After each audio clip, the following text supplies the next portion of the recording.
Does home field advantage really matter? Who needs to get to work? In all of our Week 13 game picks. Welcome to Saturday Morning Inspection.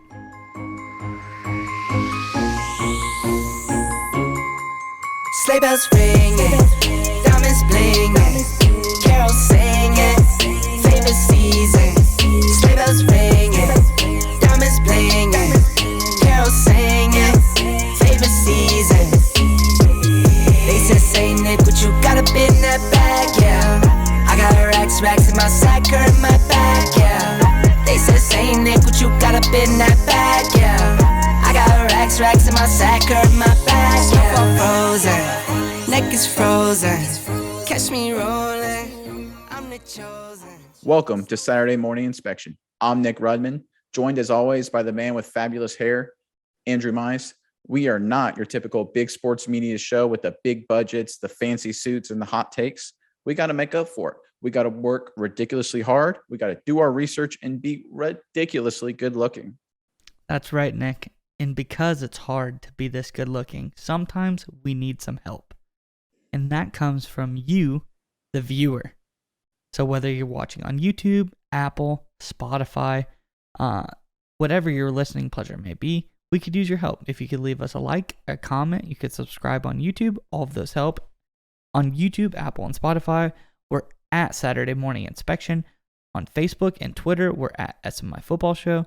And you can always find all of our latest news at smishow.com, our website. And be sure to check out our new breaking news section for all of your latest news stories. That being said, Nick, it's time for my favorite part of the show, a time where you get to quiz me a little bit to get us warmed up for our deep dive section. Yeah, man, let's do it. Let's get after it. I got a good one, good trivia question for you. So we'll just jump right into it. All right, so this is a who am I? Okay. So here we go. So I have played in the wild card round twice in the last 5 years. One time I ended up winning the Super Bowl. The other time was my last game in that uniform. Who am I?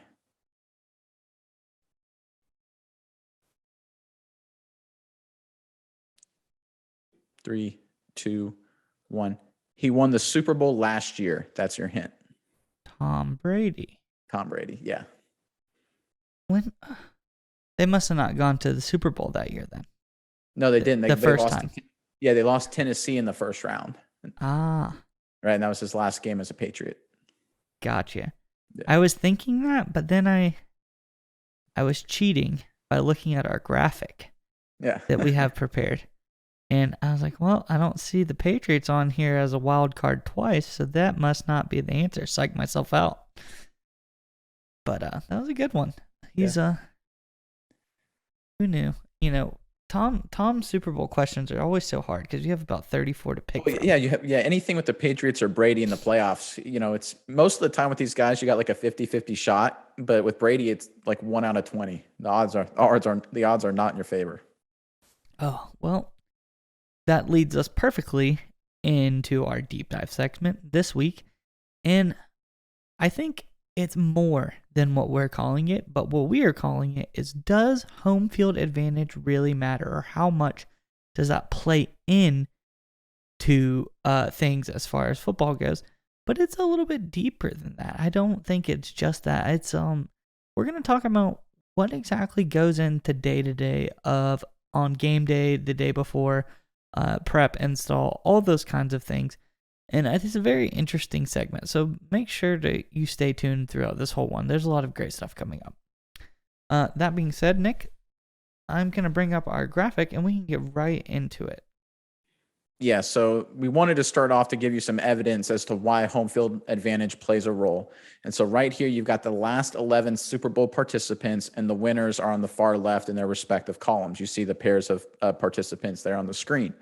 And what you can see there, right, is of the 11 Super Bowls, there are only two winners, two participants that were wild cards, and two other ones that won their division, but they still played in the wild card round.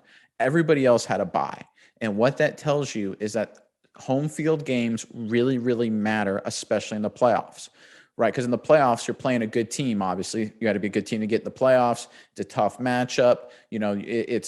Everyone's beat up. Their injuries play a role. So things like crowd noise and routine and the prep going into and into the game and all week can play a huge role and make the difference in often these really close matchups. Yeah, and I think you hit the nail on the head. In the playoffs, the NFL is a 16 or now 17 game long process. It really weeds out the bad teams, so to speak. So in the playoffs, no, there's no really bad teams in the NFL, but in the playoffs, the cream of the crop, the creme teams are who make it there. And when you get to that level of football, that level of action, any little advantage you get counts. It goes a long way because at this point in time, everybody's playing their best football. Everyone's primed and ready to go. You've mastered the offense. You've mastered your defense. You know what you're going to do. So if you can get a little extra crowd noise, if you can get a little extra morale boost from being at home, seeing your family, sleeping in your own bed maybe, all these little things go to help. So that home field advantage really does make quite a difference if you think about it, because everything else the same. That's the only difference. Yeah, exactly. Especially, you talk about a lot of the teams that, even that win in the first round of the playoffs, those are still division winners that then have to go on the road the next week. So that tells you that even these teams that went to the Super Bowl with a bye, they still had to beat at least one division winner. So that's usually a 10, 11, 12 game winner to get into the Super Bowl, if not 1, 2. So that tells you how important that home field advantage is. Like you said, you're playing a really good team. You need every little advantage you can get. Now, if we go down this list, I think we can look at this and quickly pay close attention to line number 3.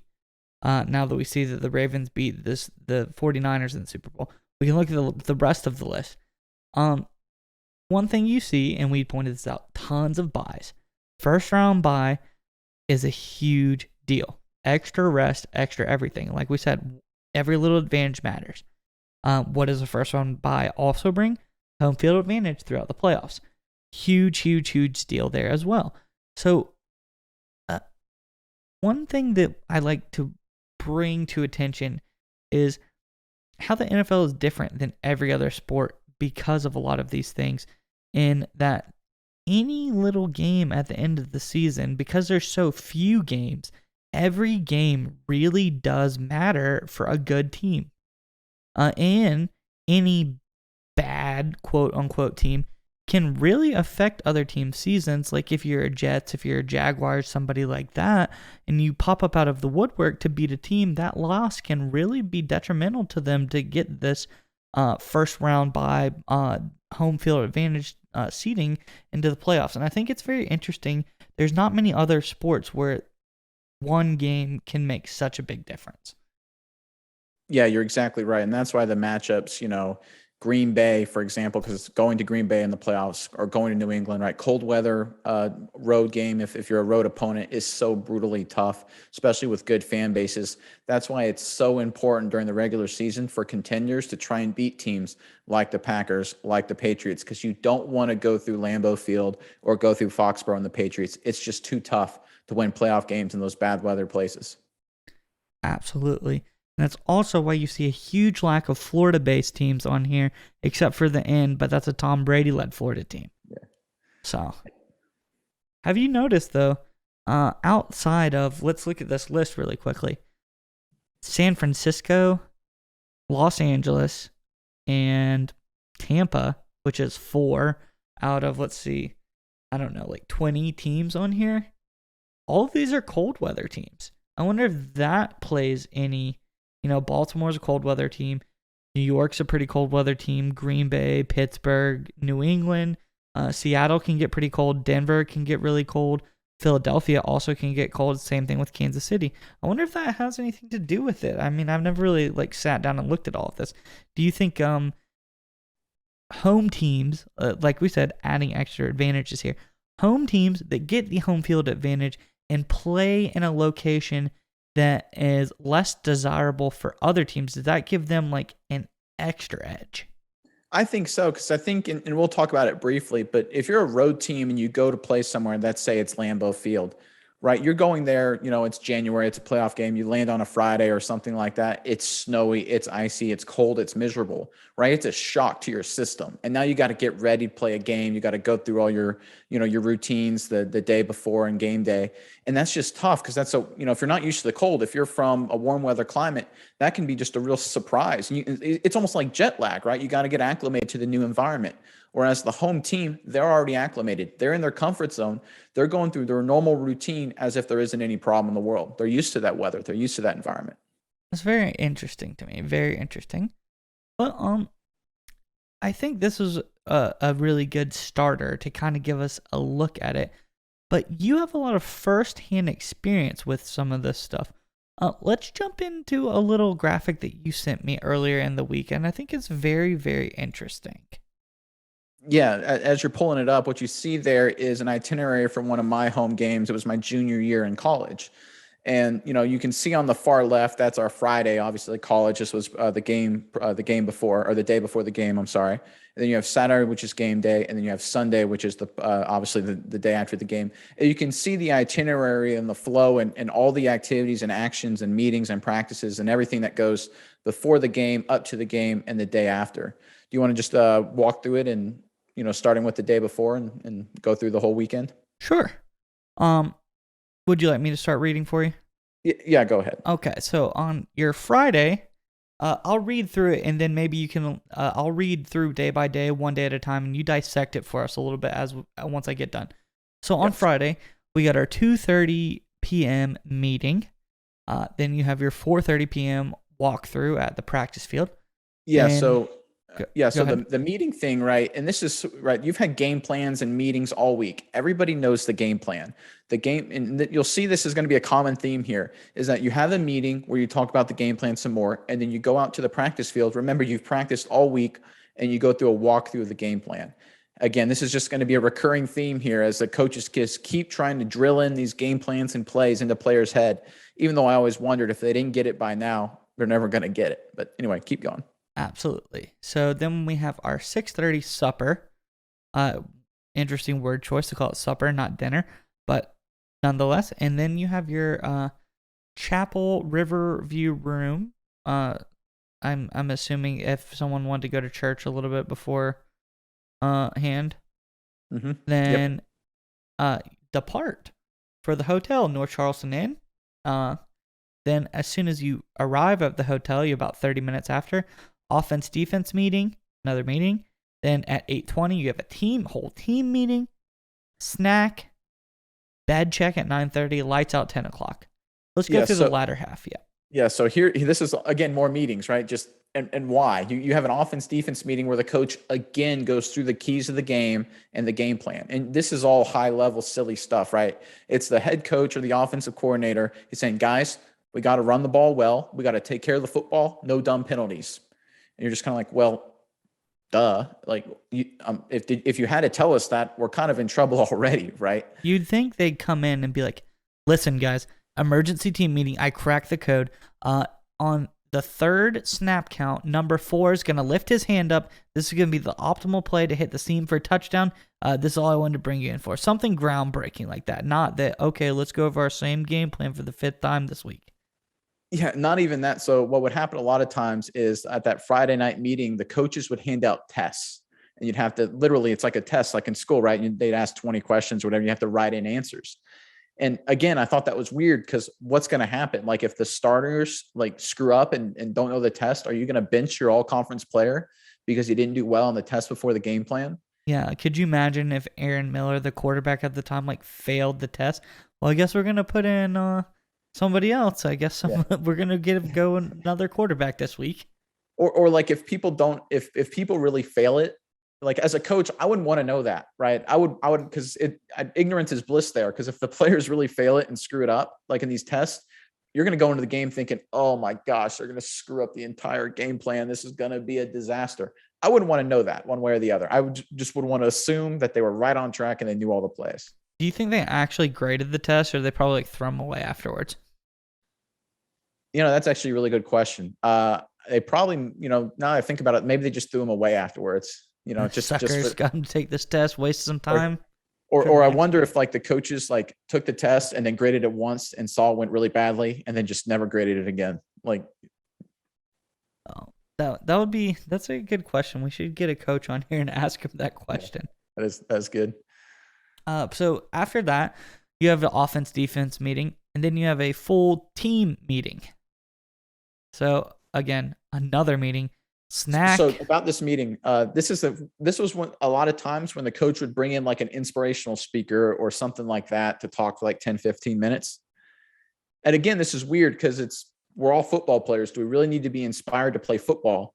And if we need to be inspired, is the right time to be inspired the Friday night? Yeah. Go figure. Yeah, it's not like we're going to sit there and be like, gosh, I was really thinking of really sucking tomorrow. But that speaker, he inspired me to play good. Now I'm ready. But even if you do get piped or pumped up, you get hyped up, you have to go right to bed. So you can't even take advantage of it. Team meeting 8:20. I'm hyped out of my mind because of inspirational speaker. Now I'm going to power through my snack at 8:30.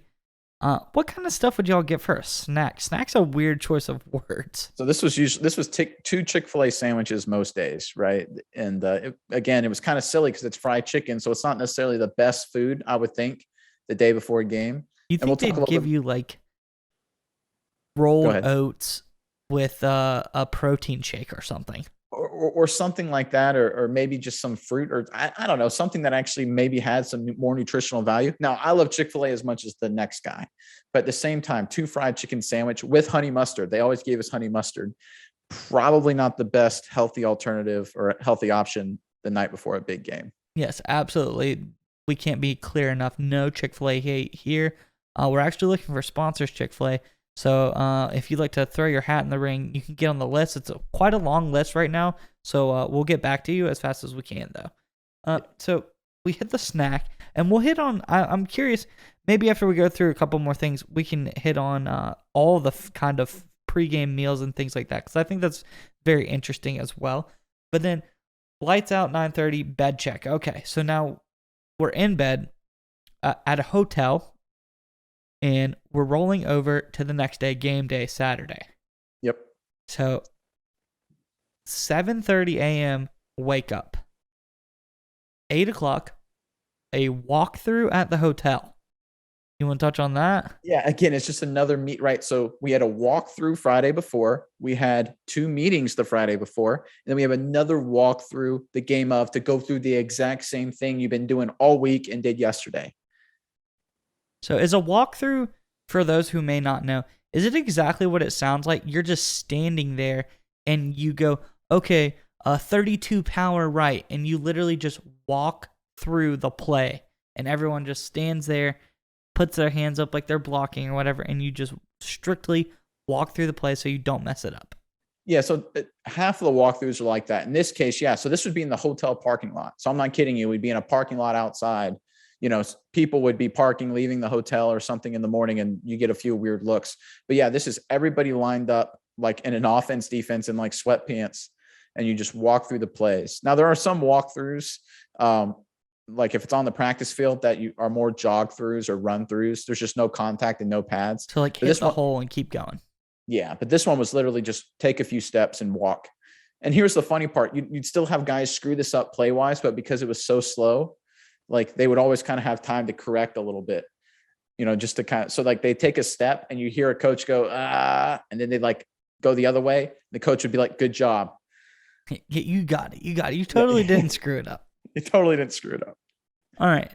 So walkthrough, and It's game day. So of course they wouldn't hit you with a surprise meeting at 8:30 directly after the walkthrough. Team meeting 8:30.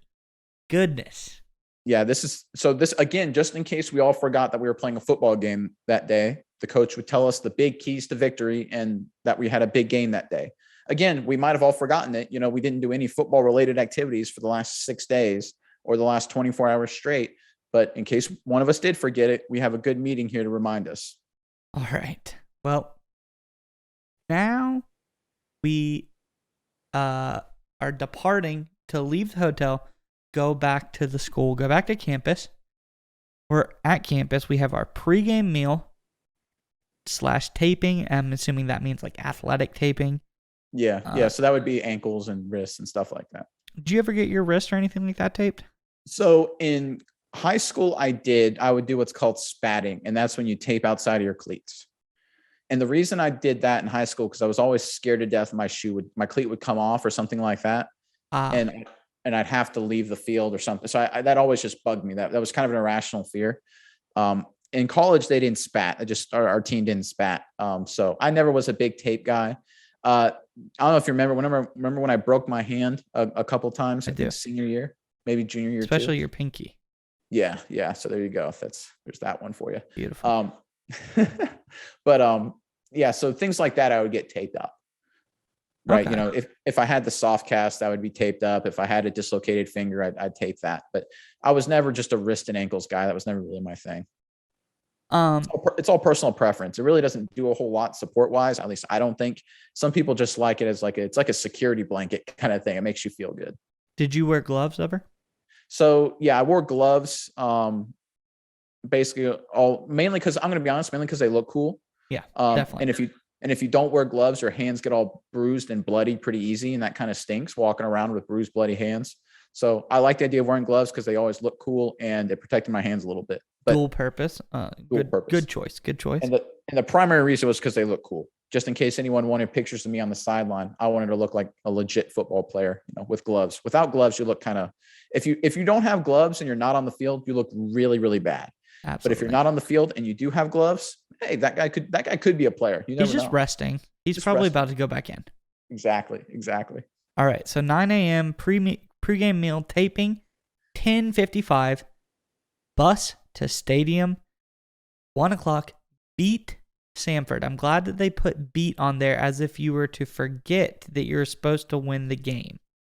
I don't understand. Maybe because the coaches had access to all of our GPAs, that maybe they had access to some people that were doing really, really bad in school. So they felt like they had to really, really emphasize some of these key things to us. But again, if we needed a reminder to beat the team we were playing, probably not a good sign. And I think people should know, though, what was the Citadel's GPA like good compared to other schools? We were above average. We were not like the top tier. I think Wofford in our conference was usually a notch above us. We had a couple academic All-Americans, but we had a pretty good GPA. Yeah, that makes sense. And then one other thing that, makes a lot of sense is people kind of think, okay, football players all get like easy classes, like cupcake people. That did not happen at the Citadel. I don't think very many professors were like super forgiving just because you're an athlete. Is that true or not true? Yeah, you're exactly right. So I had a professor, and so we had homework due on a Friday, and it was a road game, so I was traveling. And I said, "Hey, can I turn it in Monday?" And I said, "What?" And he told me, he says, "Well, that's not a fair advantage for you to get an extra weekend to work on it. Never mind that we're traveling and had a game." So what I had to do was I sent him pictures. This is no joke. I sent him pictures of my completed homework Thursday night and then turned it in Monday because I wasn't going to be at class to turn it in. So he had assigned it like Wednesday or Thursday or something like that. So I completed it Thursday night at like midnight, took screenshots with my laptop camera, emailed it to him to say, "Hey, I did it," and then turned it in Monday. Like that's kind of how the stuff we had to put up with. Yeah, but Nick was easy in school though. I always had so much more homework than him. It was much harder for me as a criminal justice major, instead of his electrical engineering. So he had it pretty easy. Don't feel too bad for him. Absolutely not. I think you played 500 games of Madden to my 1 all during the school. Yeah, I was able to redraft at least like 7 teams per week. That was my favorite thing to do, is draft a team. I didn't actually like playing with them. But all right, so we've now hopefully. Do you remember? Did you win this game? Oh my goodness! I think Samford. I think we did. I think this went into like overtime. I think we have successfully defeated Samford. Yes. Now we're returning to school, and I'm assuming you get back at whatever time, and you at least get a little bit of rest until the next day. Yeah, so you obviously you shower, change, and you go out and have a good time, whatever you want to do it at night, right? But keep in mind, right, and you can see in the schedule, you have a whole Sunday's worth of activities going on. So Saturday night, you can go out, you hang out with friends, or do whatever the heck you want to do. But Sunday, you've got a boatload of activities, and you see that starting down the list. You want to get us going? I think what's the first one? Treatment if you got hurt, and then Yeah, I'll let you 10, take it. 10 to 11:30 sports med treatment. Then 2 o'clock evening study period for travel squad. Also non-dress lift. So people who didn't dress for the game have an additional lift. 3 p.m. is study period for the non-traveling squad. Is non-dress and non-travel the same thing? You can dress and not travel.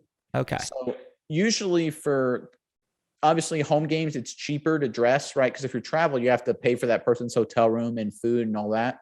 So the program makes a decision, hey, we're only going to travel 60 or whatever the number is, but we're going to dress 80 at home because it's cheaper to dress them. All right, so then evening studying period for our non-travel squad. And then, if you didn't think it could get any worse, at 3 o'clock after the study period was for the regular team, the actual travel squad, offense, defense, meeting, and a lift. Yeah, it starts all over again. And this is a meeting, right? These are the meetings are great where if you win the game, the coaches say, hey, good job, but we got a lot of work to do. If you lose the game, the coaches say, we have a lot of work to do. Right? There is no difference. You just go in, you watch the film, and the coaches just crucify you. You know, it's just a whole bunch of this play was bad, that play was bad. Even on good plays, you'd be like, hey, your footwork wasn't very good there, or your hand placement wasn't very good there, or whatever. Right? You can win a game 40-0, and coaches will find a million plays to just beat up on. I wish one time like someone would come in and be like, all right, boys, it was perfect. There's nothing more you could work on now. Let's end the meeting now. I think eventually it will happen. I think eventually a team will play a perfect game and a coach will come in and just like have like a spasm or something because there's nothing bad. Everything did everything perfect. And they just won't know what to do with themselves. I think they'll just need to go to a quiet room and just kind of like work it out internally. It hasn't happened yet, but it will happen one day. All right. Then finally, dinner. And of course, another restful team meeting at 6 o'clock and special team. And then 6:45, you actually have practice? Yep, it's a practice. It's not a hardcore heavy duty practice, but you're out there in helmets. You're running through special teams and drills and footwork and going through the beginning of next week's game plan. And here's the other part of this practice that really stinks. This is the practice where you do all the punishment for things that screwed up the day before during the game. So let's say you fumbled 5 times or whatever, not you, but the team. So, and the coaches decide we fumbled 5 times. We're going to do 20 up downs for fumble. So even if you obviously didn't fumble or didn't even play like I did, you know, why do I have to do 100 up downs? But you did. The whole team would have to do them. And that was a big part of this practice. Conditioning also was, you'd also do like some more conditioning Sunday night too, which was wind sprints and things like that. So Sunday practice was never it wasn't as hard as some of the other practice, but it wasn't a cakewalk either. All right, Nick. Now that we have gone through all 3 days, the last subject I would like to touch on for our deep dive segment is something everyone has been dying to know. What kind of meals would the team have? So we'll start with the Friday night meals because this was always interesting. So it was usually a lot of like grilled chicken and baked potatoes and salads and stuff. But here's the thing. They would have all kinds of honey mustard and sauces and all that kind of unhealthy crap and dressing. And they always had ice cream. So one time we were on the road, I think we were at Western Carolina, and the entire offensive line found that we had this ice cream. It had kind of a caramel flavor to it. And if we added a touch of salt, it was delicious. So literally all of us just pounded probably gallon after gallon of ice cream the day before a huge game against a conference opponent. I'm sure your one teammate that was lactose intolerant, that probably boded well for them. No, he had a rough night, but everyone else did good. We had a fun time. Oh, but what about the next days? Yeah, so for pregame, this part was the same kind of grilled chicken and things like that. You'd have some pasta, but one of my favorite things is they always had pancakes. Whether it was an early game or a late game, they always gave you pancakes, which was hilarious because you just get a huge stack of pancakes covered in maple syrup and just go to town. Now, I guess maybe there's some science saying that pancakes and syrup gives you carbs and energy, But I tell you what, after you eat all that breakfast food and then you start heading down to the locker room, you can get a little bit of a food coma going on. So you got to watch out. Sometimes you see a player have a bad game on Saturdays and Sundays. Maybe they had a little too much pregame meal, maybe a little too much syrup with their pancakes.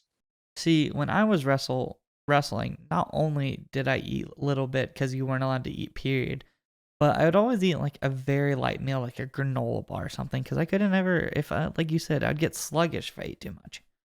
Well, the thing for me, like I said, because I didn't play very much, I didn't have to worry about it too much. Enjoy while you can. Yeah, exactly. Well, it's free food, right? You're in college. You gotta crush it.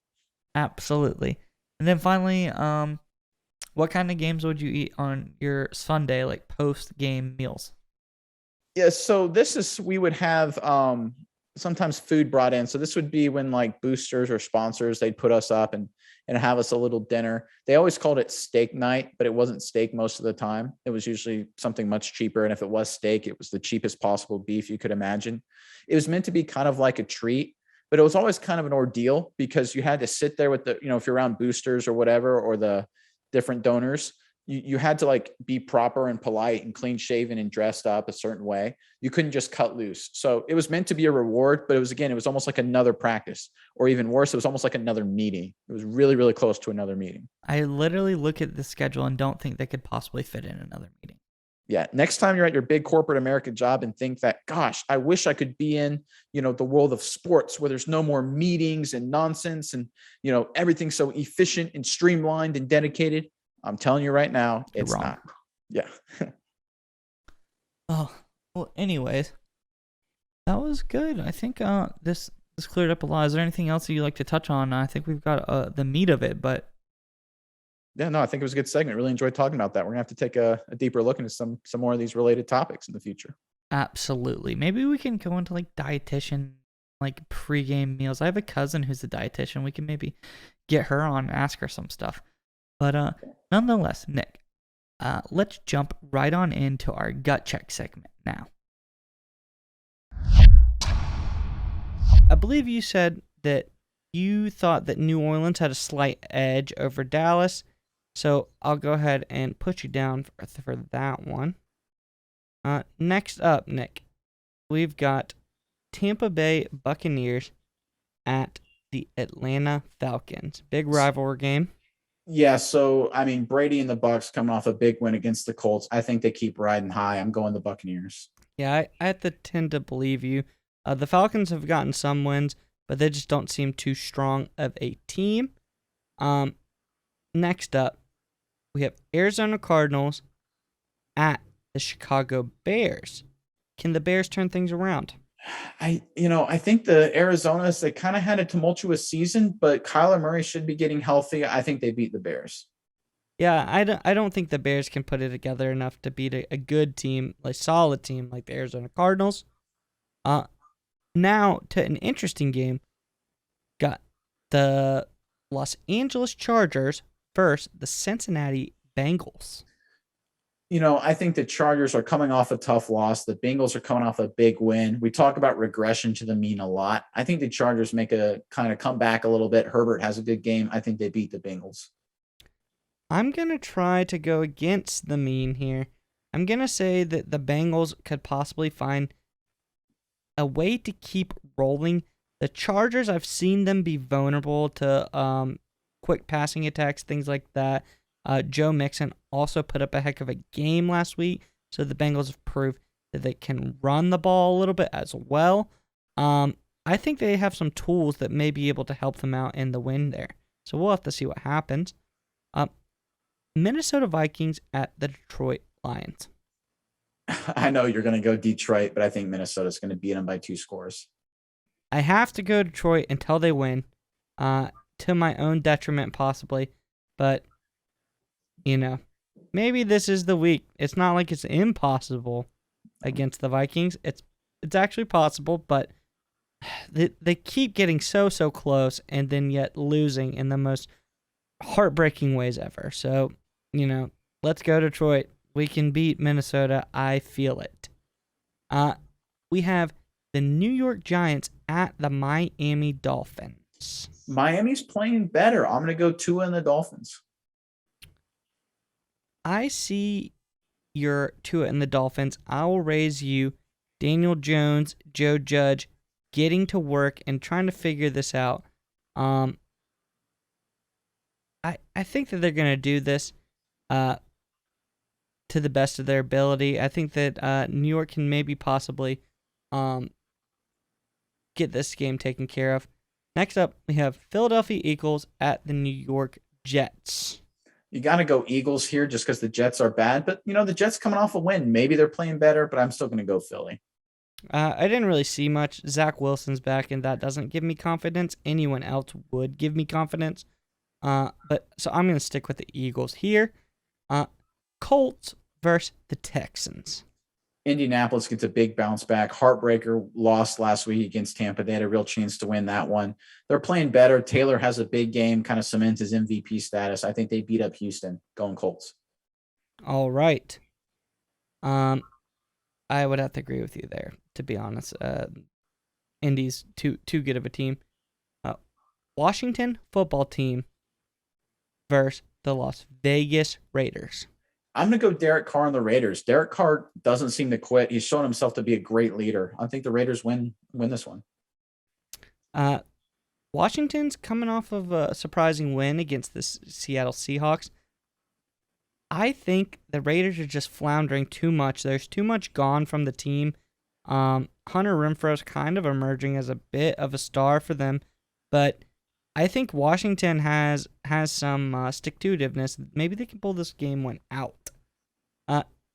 Jacksonville Jaguars, Los Angeles Rams. Who do we have here? This has got to be the Rams. I think this is their chance to get back on track here. They got to win this one. They got to win it big. I'm going the Rams. I'm going to agree with you here. If they don't win, then you're really starting to get nervous if you're a Los Angeles fan. Big game for me. Big game for the league. One of the older rivalries, Baltimore Ravens at Pittsburgh Steelers. Yeah, Pittsburgh is struggling. I think Lamar Jackson is going to get back on track a little bit. TJ Watt's on the COVID list. That'll affect the Steelers defense that has been bad as of late. I'm going Baltimore. I'm definitely going to agree with you there. I think that Baltimore can pull this one out. San Francisco 49ers versus the Seattle Seahawks. San Francisco's playing better. Seattle's not playing better. Jimmy Garoppolo in that running game, even without Deebo Samuel, I think they play well. I think they beat Seattle. Yeah, Seattle hasn't impressed me, and with Wilson back, they didn't impress me before he was back, and they really haven't impressed me all season. So I'm going to stick with the 49ers here in a tough divisional game. Seems like all of these are kind of tough divisional games this week, more or less. Yeah. But next, we have Denver Broncos, Kansas City Chiefs. Who do you got here? This is tough. Denver's playing better. They're actually a borderline playoff team. Kansas City, though, coming off a bye. I just trust them too much. Mahomes in that offense is very explosive. I'm going to go Kansas City. Yeah, I'm going to have to agree with you. Against my better judgment, I'm going to pick Kansas City. Denver has beaten teams, but they're too wishy-washy for me to have to stick with them the whole way. Last game we have up for this week, big one in your household. New England Patriots versus the Buffalo Bills. This is a huge game for both teams. This is going to be for first place in the division. The Patriots are playing very, very well, but I think Buffalo, they have the better roster. I think they're better at quarterback. I think they get back on track here and they take control of the division. I hope my wife doesn't hear me or any of my in-laws up in New England, but I'm going to go Buffalo Bills here. I kind of was thinking that before you're going to say it. I think New England's due for a loss. They've been playing well above their mean. And Buffalo has the potential to blow somebody out. And if they're going to blow anyone out, it's going to be a divisional rival. I'm going to stick with New England here. I'm going to stick against New England here with Buffalo.